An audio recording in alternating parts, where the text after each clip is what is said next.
Okay, and welcome back. Welcome to Champagne. This session we have two fantastic producers from Champagne, a region of France. We just had Liz talking in between cover about Champagne on the last session due to technical glitches. If you saw that, so welcome back if you saw that. If you look on your screen there on the right, Jessica, hello again from Bonjour from Barcelona, and Gertrude from Holland, and Titi from Finland again is back with us. Welcome. So an international flavour to the audience as usual. I expect the Asians were with us earlier, probably heading off to bed, but not to worry because people can watch the replay. So Las Vegas up and running, of course. It's crack of dawn there, early morning in many parts of the USA. Okay, so please use the chat. If you have any questions, you can post them there. If you have any comments, you can post them there. Nelson, hi from Brazil there. And we for sure will get to answer them. So we've got two fantastic producers, like I said, with us. We've got you swap places. We've got Miriam will be on first from Champagne Wessman. Forgive my pronunciation, French. I did actually get grade 1 at school in French, but I can actually say I can't really speak it. And we've got Eric from also from Champagne Baron. They will correct my pronunciation. So we're going over first to Miriam. Actually, Miriam's. We forgot to mention we do have a competition called 50 Great Sparkling Wines of the World, and this Champagne producer is a gold medal winner in that competition. So you might want to boast about that. Well done. So if Miriam, if you could. Tell us a little bit about the philosophy of the winery, the terroir, and how you're making this fantastic champagne. Sure. Thank you, Anthony, for giving the opportunity to us to present our champagne. So I'm the sales manager of Wessman company. We are producers of wine, red and white, and of course the champagne. Just give you a few words about the Maison Wessman. We like to introduce ourselves as kind of wild guys making wines, not only around our beautiful chateau in Bergerac, but also, as I said, in white in Limoux and the Champagne. So we're kind of flying winemakers, but across France only. The idea of making wine and these particular wines is from Robert Wessman, who's the owner of a very beautiful feudal chateau that is settled in Bergerac. Is an Icelandic man. Is the founder of one of the biggest pharmaceutical group of the world, and he bought this really fairy tale chateau few years ago. The chateau is called Saint-Cernin. The chateau was surrounded historically by vines, and as a wine passionate, Robert Wessman really wanted to give his chateau his vineyards and the prestige of his vineyards back. So we decided first to make a red wine, but for that he really wanted to make haute couture wine, and gathered around him the best experts, like for example Michel Roland, and some of the best sommeliers of the world participate to the winemaking of our reds and whites. Another idea he had was also to have his own champagne brand, which is the reason why we are here today. What he wanted is a champagne brand, but not usual champagne brand. He wanted a champagne with a strong character. As a Viking, he really wanted something that is different with temper. And so again, he gathered around him some very good experts to help him to make another haute couture product, is champagne. He gathered around him people like James de Rohany, who is a consultant, a very well-known consultant, as he has been working for Cheval Blanc, for example, for Chateau d'Yquem, and he also spent years in Moët & Chandon. He advised Roederer, Dom Pérignon, and other big brands. Another James joined the story, joined the challenge. This James is James Guillepin. He also worked for Moët & Chandon, and where he was the director of the marketing board. The third key person in this wine realization is Yves Bénard, who is the ex-CEO of LVMH, so the branch, wine and spirits branch of LVMH. He also was the chairman of the National Institute of the Appalachians and the OIV. So put together, these three experts are bringing over 100 years of experience to make this Wessman one champagne. To make this particularly tempered champagne, it was decided to make a champagne rosé, pink champagne, which, as I just said, is called Wessman 1, and is a very tiny production of only 6,000 bottles that are to be shared across the world. So please don't fight. We will find some bottles for you, I'm sure. But keep in mind that it's really a haute couture cuvée with only 6,000 bottles produced for the world. We decided to make a rosé because of the temper we wanted to give to our champagne, but also a special rosé. Imagine when you taste a rosé champagne, most of the time you can't tell it's really rosé because of the winemaking. And what we wanted is a champagne rosé that you really can say is rosé. So what we do is use a big share of Pinot Noir to make it. This big share of Pinot Noir is partly, in majority, vinified as a red wine.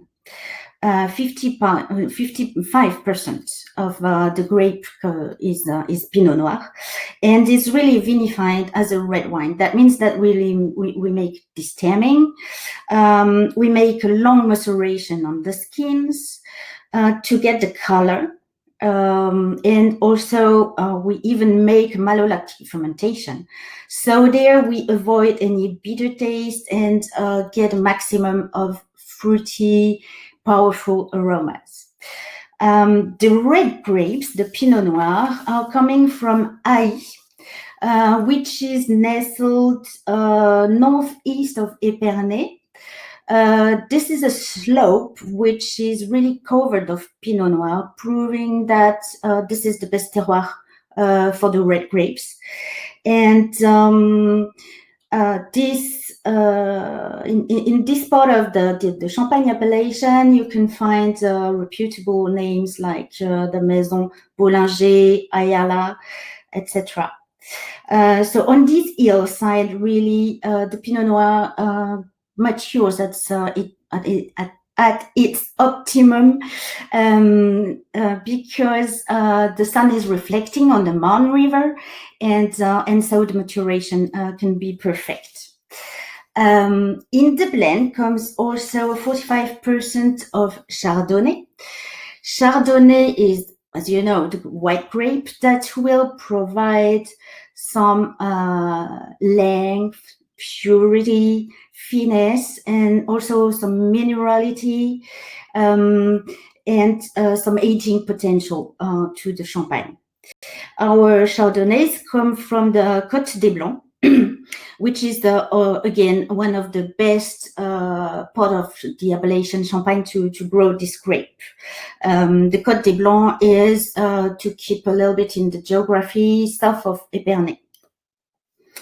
So this champagne is again a blend of 55% Pinot Noir, mostly vinified in red, and 45% of Chardonnay. After the fermentation, so the wine is bottled, and the aging on lees is going to long at least 15 months. So that's pretty long aging. This aging is going to happen in very old cellars, which are 15 meters deep and kept at 15 degrees temperature. After this long resting, of course, will happen the remuage, the disgorgement, and the pretty important dosage.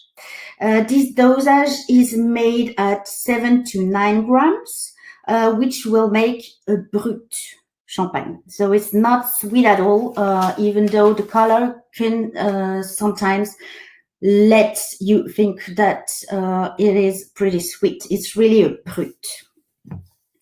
The result, as you can see, is pretty dark champagne, undoubtedly rosé champagne, with very beautiful bubbles, very refined bubbles. It has really great softness. This softness coming from, again, this big portion of Pinot Noir. Is extremely fruity and pretty surprising in terms of aromas. You will find a lot of red fruits, gorgeous hints of rose, really something that is different from most of the rosé champagne. It finishes on a beautiful citrus and orange peel notes that provide some freshness in the end and provide the real good balance at the tasting. We think that we really succeeded in doing this real rosé champagne, as Andreas Larsson, who is best sommelier of the year 2007, and who also has helped us doing the blendings of our red, says that Wessman 1 is really rich, ripe, full-bodied, and intense. So, well, I wouldn't add anything. He is the professional. So this is what he mentions about tasting our Wessman 1. The packaging, as you see, is pretty classy, beautiful. You will recognize our wines with this logo. Again, Robert Wessman is an Icelandic man, and this logo is inspired, as you can guess, from the Vikings' ship. And it's also inspired by a piece of art that is sitting in the port of Reykjavik. We ship the bottles in cartons of 6, branded cartons. We also can supply magnums, Matusalem's, and Jeroboam's, which are 6 liters and 3 liter bottles. So this may be for parties or for special events. This can be something interesting. As Anthony said earlier, we proud ourselves of having this gold medal by 50 Great Sparkling.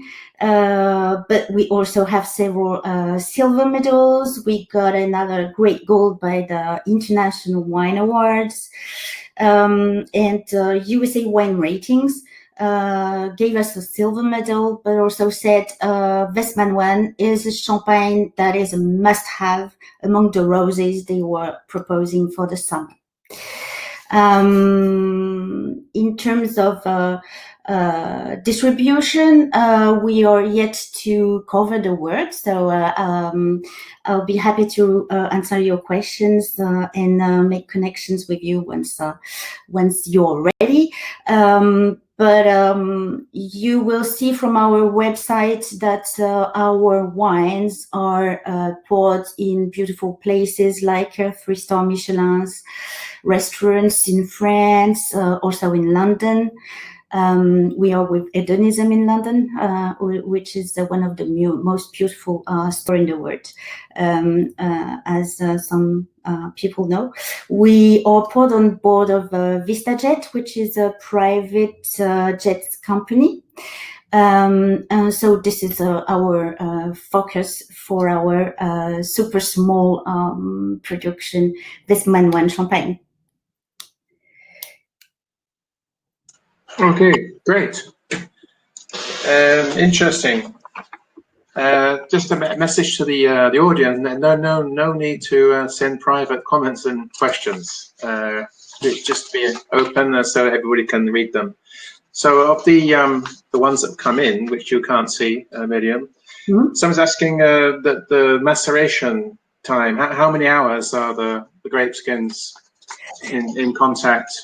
It's just like red wine, so it's more than hours. It is days. It's about 15, 18 days. Oh, okay, right. Yes, 15, 18 days.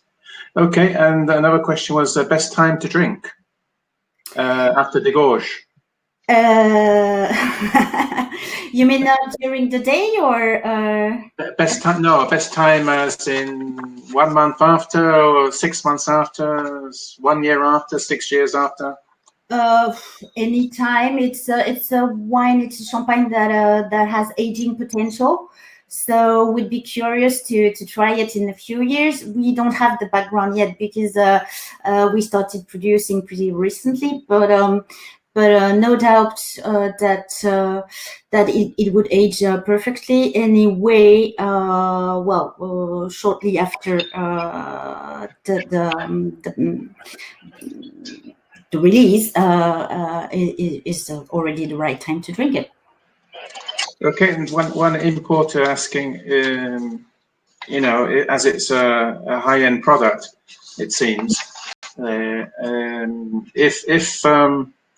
if it's left for not consumed for say 3 years after, that will the color go darker? No, I don't think so. It would get some copper hue, but shouldn't go darker. Okay, and Jessica is one you can see is asking, are you exporting? Well, yes, you are, but what are the main destinations? We are open to any destination. We already have some butters on the Atlantic Ocean at the moment that will reach the US borders in about 2 weeks maximum. So if this person is in the US, we can already supply the champagne. We have some stock in China. Shortly in Macau, there is champagne in the UK with Hedonism and some restaurants. And for the moment, that's it. As again, we didn't start a long time ago. We just starting to open our distribution, develop our distribution. So that's where we are. Okay, so great. We've got Liz. Liz is with us. Hopefully connected. Hi, Liz from Canada, and hello to Mark from Calgary. So we do have some Canadians. It's Canada Day. Happy Canada Day, everybody. If you're from Canada, in Canada, or you watching the replay, well, a belated Happy Canada Day. Okay, so if you could stay with us, Miriam, we're going to have a question for you later. And let's welcome Eric in now. who's coming in now. There we go. Hello, Eric. Welcome to the champagne session we have. So you've got your bottles lined up there. Very nice. Yes. Well, perhaps you could begin by telling us a little bit about where you are in the Champagne region, and philosophy, and a little bit about the terroir, and of course present the two champagnes that you have in front of you. Yes, sure. Thank you, Tony, for having the opportunity to be with you today. We know one another for a long time, so nice to see you again. Well, so Champagne Baron-Fuente. In fact, Champagne Baron-Fuente is a family company. The name is coming from Mr. Baron, which is a family name. She got married with Mrs. Fuente, and she made the name Baron-Fuente. And in fact, we are a family. Baron is a grape grower since the 17th century, and now we own 40 hectares of vineyard by ourselves, and we produce 1.5 million bottles. It's roughly 125 cases, 12 bottle cases. We are located in Marne Valley, so between Paris and Reims. This terroir is very good for Pinot Meunier. So Pinot Meunier start being in fashion in US, in other countries, and because Pinot Meunier is well, for it's you know Chardonnay, you know Pinot Noir, and Pinot Meunier was not known, but because it's new and because it's very fruity grape, it tends to be popular.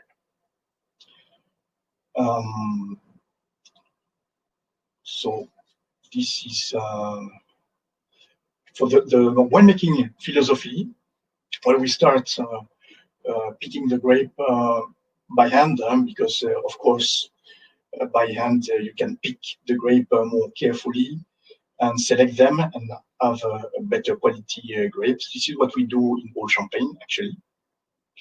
We try to use as much Pinot Meunier as possible because it's our specialty. And the Pinot Meunier has a great taste of fruitiness, very crispy, very fresh. And when it gets aged 3 years, it gets very brioche driven. We try to use the least sulfite as possible because we use very fresh grape. Our winery is located just in the middle of the vineyard, so the distance is short and we can process right away. Also, the alcoholic fermentation. The alcoholic fermentation is quite low. It's 16 degrees Celsius. In Fahrenheit, it's 60 Fahrenheit. So it gives even more fruitiness to our champagne. The second fermentation, the basic we were selling usually, is this one, and it's aged 36 months in the bottle. So it's quite long. In fact, it's twice the time of basic champagne. So even our basic champagne is aged twice more. And the same after finally, we do the dégorgement every 3 months, which makes the champagne very fresh. This is it. So for the market, we are targeting we are targeting to USA, of course. Some state we are in some state and not in other. So this is what is interesting for us. And South America, we also in Asia, we have some opportunity. Also in some country in Europe, Eastern Europe, we have some possibilities too. Well, this is roughly what we are looking for. So there is a lot of possibility at the moment. I will talk about the Grande Réserve, actually, this one. So this is our bestseller in a lot of markets, in US market and yes, in most markets. So of course we use 60% Pinot Meunier, 30% Chardonnay, and 10% Pinot Noir, and it's aged 3 years in the bottle. This champagne is well, it's quite casual. It's very fruity, as Pinot Meunier is very fresh, very crisp, and it's also suitable for newbies and also for people who are very experimented and want to taste Pinot Meunier, of course. And the budget is what the budget is. It's quite approachable, very approachable. You can drink it, well, depends, for example, in the US, I think the US market. For example, for the budget, you can drink it once a week with the family and friends, very casual. It's not event champagne, it's much more family champagne, it's for food champagne, actually. So this one got several ratings. So 90 points in wine James Eckling, and also good points in the wine and spirit, and 92 points in the wine and spirit. So all of our champagne have ratings. The second one is Chardonnay. I wanted also to introduce Chardonnay because Pinot Meunier is what we are doing, but Chardonnay is also what we can do in very good Chardonnay too. And this one is aged 4 years in the bottle, and it's well, it's in the gift box also, and it's matched very well with fishes. Excellent rating too. So this one has 93 points in wine enthusiast, and in James Eckling 92. This is it. And well, we have several champagne. In fact, we have 13 champagne in total, and each of them have rating 90 plus, wine spectator, wine enthusiast, yes, all these James Eckling, etc., etc. I would like to, of course, to do to a point for Anthony's competition. I will try this one. I still don't have it. So. Okay, well, it can enter this year. Okay, tell me, because this is the one I will really want to. Well, this is missing actually. There's because you said so the first champagne is 3 years and the second one 4 years aging. Yes. So both are Grand Reserve, right? Well, in fact, Grande Réserve is very Spanish philosophy, production philosophy. In Champagne, it's been aged longer, but actually, yes, it's been this for the 4 years. It's Grande Réserve, but it's not written Grande Réserve because it's not a legal name, but it's Réserve. Yes. Okay, so you don't have that classification, reserve, no. Grand Reserve. Okay, because you said Grand Reserve. Exactly. This is it. We can use it, Grande Réserve name, of course, in France, but it's not as in Spain. But we can use it. This is it.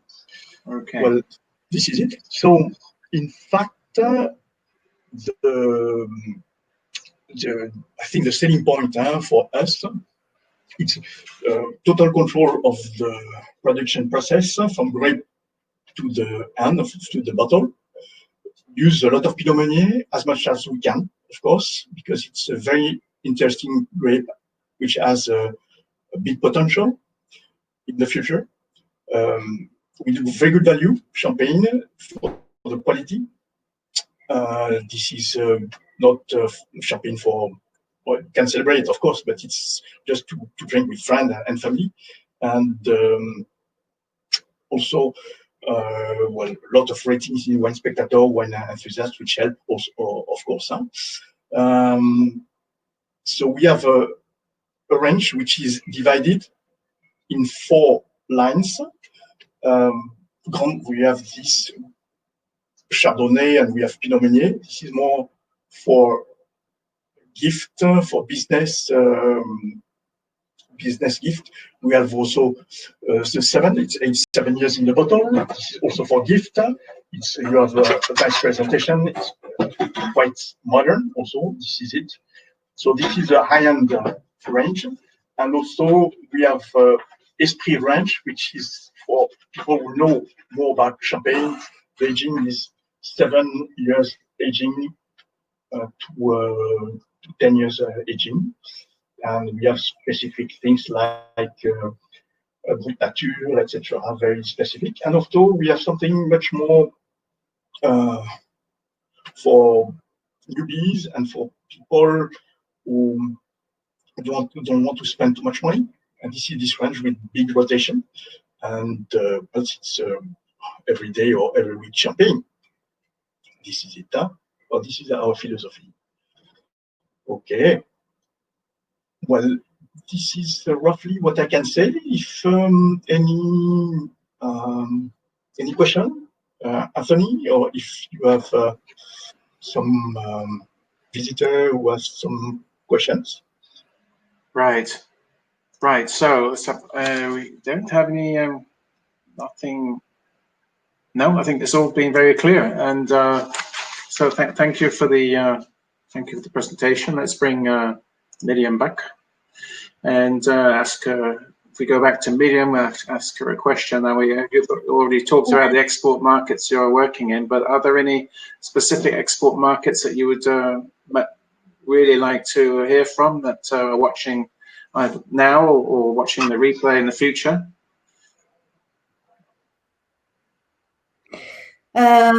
Yeah, we really would like to develop our sales in some mature markets like the European ones.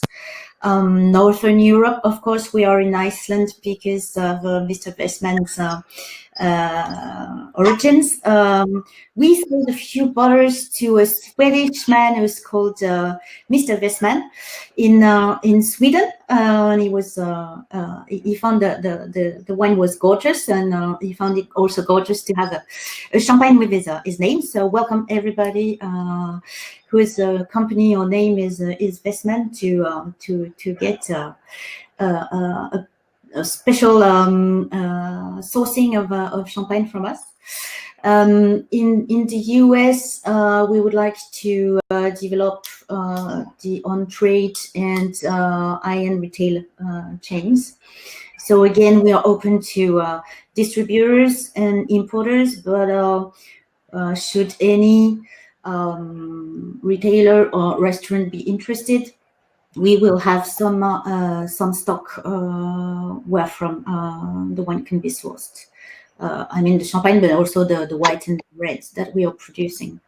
In Asia, of course, we would like to increase our presence, despite the fact that champagne is not yet a big market, because Asian people are not open to the bubbles yet. But I'm sure that with their sense of feast, etc., this is no doubt going to come one day, and I'm pretty sure that our strong tempered champagne is a kind of champagne that really can be appreciated in Asia. Okay, great. And Eric, the same question. Particular export markets you'd be interested in exporting to, apart from the ones you mentioned, the USA, and any others specifically? Yes, of course. In the US, some states in the US specifically. Also in Canada, there is some state we are not in already, and of course South America. South America, we are not, unfortunately. Besides Brazil, we are not in Brazil, but there is in Brazil. We are in one part of Brazil only. Yeah? So there is also some possibility in Brazil. Eastern Europe, we are looking for partner. All Eastern Europe, we're not very present in this area. We have Czech Republics, etc. We are not here. There is possibility in Russia because it's a big market for champagne, but we have some. We have a brand for a restaurant too, and we are looking for a partner for in Russia to develop this brand, which is a nice brand for a restaurant. Also in Asia, we have also a lot of possibility. We have Baron-Fuente as possibility, and we have another company also, which is L'été Vautrin, and we have almost everywhere in Asia. We have this possibility to develop. It's called L'été Vautrin. It's a récoltant manipulant champagne. We have also this possibility. So at the moment, Baron-Fuente or L'été Vautrin, we are looking for partner. Australia, of course, etc. We are looking for partner. Okay, great. So, I mean, Australia will be in bed now, but hopefully, Yes. I know some from Australia and New Zealand have registered to attend, so probably be watching it. The replay is sometime tomorrow. Okay, so we've posted the handouts. You can get the Wessman Sparkling Wine Week and the Baron-Fuente. That's a Spanish pronunciation, but so feel free to take those away. And of course, you can contact them through the website, through the link on the program that you signed up on, and you can, of course, you have their contact details on the handouts you have there. If you're watching the replay, then you have to go through the website and fill in a form and ask for a meeting request. Okay, so thank you. Delighted actually to have champagne producers on the program. So not easy to get champagne producers to participate in things that are not in Champagne or France. So thank you very much and I'm sure the audience have enjoyed discovering your products. So thank you to Miriam. Thank you, Anthony, for giving us the opportunity. Yeah, thank you, Anthony. Yes. Yeah. Good luck, Miriam, in the competition this year. Like I say, if that all entered the 50 Great Sparkling Wines again, so that will be for 2021. The results will come out just before Christmas. So I put a link up earlier to you so you can see the score for 2020. So, and of course, thank you to Eric for also participating in the show. And we look forward to tasting your champagnes in the competition, maybe. Yes, please. Huh? Okay. Okay. So there we go. Thank you, everybody. Okay. And just to let people know that we're now on our last session today, coming up in 5 minutes. So we'll put the link up for you at the top there.